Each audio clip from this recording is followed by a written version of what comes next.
कई बार बच्चों को उनके पिता डांटते रहते हैं और कई बार ऐसे भी वाक़ये सामने आते हैं कि बच्चे ह्यूमिलेट होते हैं और वो रिएक्ट करते हैं, और कई बार ऐसे भी वाक़ये सामने आते हैं कि बच्चों को कोई फ़र्क नहीं पड़ता। लेकिन आप सोचिए, अगर फ़र्क पड़ने लग जाए और वो भी सीरियस नोट पर, और ऐसा फ़र्क पड़े कि कोई बच्चा अपनी जान ही ले ले, तो फिर क्या कहेंगे? ऐसे कई केस अक्सर सामने आते रहे हैं। लेकिन हमारी इस वीडियो के ज़रिए ये दरख्वास्त है कि इतना इमोशनल होने की ज़रूरत नहीं है। अगर आपके पिता आपको डांट रहे हैं तो उसको पॉजिटिव सेंस में लेने की ज़रूरत है। दूसरा, कोई भी शख्स अपने बच्चों को इस तरह से ना डांटे, उसके भाव को समझे और हो सके तो उससे बातचीत करें, क्योंकि बातचीत के ज़रिए बहुत सारी समस्या सुलझ जाती है। ये घटना दरअसल कानपुर की है।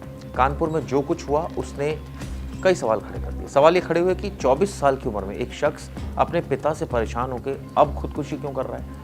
चाहता तो वो पहले भी कर सकता था, क्योंकि टॉर्चर तो कई सालों से हो रहा था। ऐसा कौन सा ट्रिगर पॉइंट था जिसकी वजह से उसने अपनी जीवन लीला खत्म कर ली? अब इसको लेकर बहस छिड़ गई है। जाने से पहले उसने एक सुसाइड नोट भी छोड़ा और वो भी व्हाट्सएप पर एक स्टेटस लगाया और ये लिखा कि मेरी लाश को मेरे पिता ना छुए। आप सोचिए, किसी पिता के लिए इससे बड़ी शर्म की बात क्या हो सकती है? लेकिन ये भी बात सच है कि कई बार इमोशनल होकर इंसान कई ऐसी बातें कर देता है जो असल में वो इत्तेफाक नहीं रखता, या ये कहे कि वो वैसा सोच रहा होता है, लेकिन असल में वो अगर प्रैक्टिकली नोट पर आ जाए उसको आत्मसात करने की, तो वो नहीं कर सकता।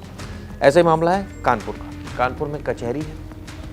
अब आप सोचिए, प्रियांशु श्रीवास्तव वकील हैं, उनके पिता भी वकील हैं और वो प्रैक्टिस के लिए आता था कोर्ट में। अचानक उसके पिता और उसकी कोई बहस होती है। उसको ऐसा लगता है उसके पिता ने उसकी बहुत ज़्यादा इंसल्ट कर दी। वो 5वें फ्लोर पर जाता है, वहाँ से छलांग लगा देता है। अब सोचिए, एक बच्चा जिसका कहना है कि वो अपने पिता की डांट से बेहद परेशान था। वो बार बार उसको अपमानित करते थे, हर जगह पर अपमानित करते थे, और ऐसी सिचुएशन क्रिएट हो गई थी कि वो परेशान होने के बाद उसने कदम उठाया। ऐसा उसका नोट कह रहा है। अब आपको पूरी कहानी बताता हूँ। इनके पिता का नाम है राजेंद्र कुमार श्रीवास्तव और 2 पन्नों का इन्होंने स्टेटस जो है वो व्हाट्सएप पर लगाया है। वो क्या कहता है कि बचपन की उन्होंने कड़वी यादों को उसका उल्लेख किया है। ये बताया कि कैसे उनको बचपन से ही टॉर्चर जो है वो दिया जा रहा था, उनके पिता के द्वारा छोटी छोटी बातों पर डांटा जाता था। अब आपको बताता हूँ दरअसल नोट में क्या इल्ज़ाम लगाया। उन्होंने लिखा कि बचपन में फ्रिज से आम का जूस पीने पर पिता ने उन्हें नंगा करके घर से निकाल दिया था। आप सोचिए कि अगर आपका बच्चा कोई आम का जूस पी जाए और आप नहीं चाहते वो ऐसा करे, और उसके बाद इस तरह का उसके साथ बर्ताव, ये बच्चे के मन में घर कर गया था। और आप सोचिए, ये तो बचपन की बात थी। अब 24 साल की उम्र में ये बात उसको कचोट रही थी, क्योंकि जो व्यू पॉइंट बनता है वो कोई एक दिन से नहीं बनता।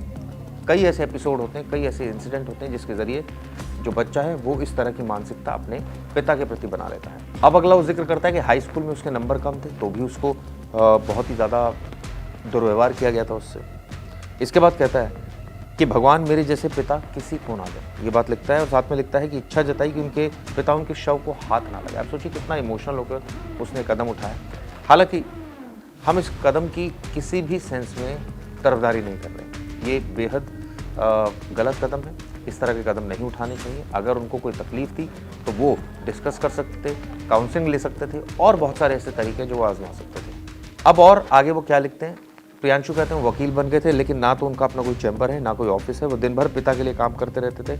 उन्हें महसूस होता था कि उनकी कोई अहमियत नहीं। वो किसी भी गलत संगत में नहीं थे, फिर भी पिता की बेवजह की सख्ती से वो परेशान थे।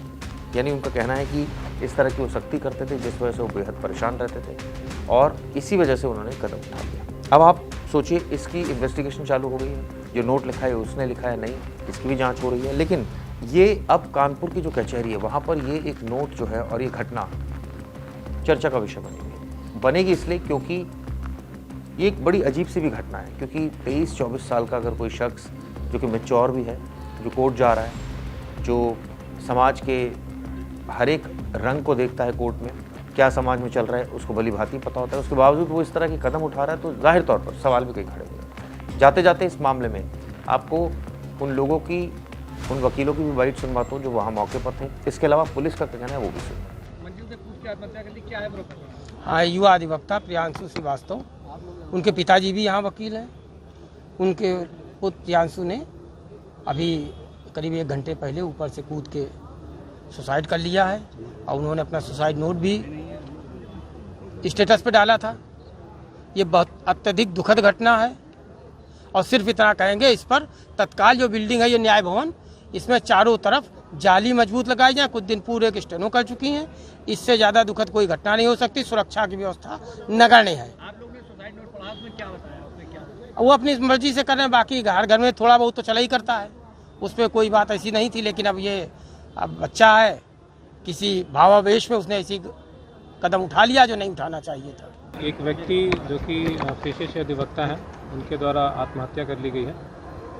तत्काल हमारी टीम यहाँ पे पहुँची, रिस्पॉन्ड की, चौकी प्रभारी पहुँचे, मैं भी यहाँ पे पहुँचा हूँ और जो घटना है उसका हमें सीसीटीवी फुटेज भी प्राप्त हुआ है। इसमें बहुत स्पष्ट रूप से दिख रहा है कि अधिवक्ता जिनका नाम प्रियांशु है, वो उम्र लगभग 23 साल है। वो 5वीं मंजिल पे बैठे हैं और कुछ देर के बाद फ़ोन पे बात कर रहे हैं और उसके बाद उनके द्वारा आत्महत्या कर ली गई।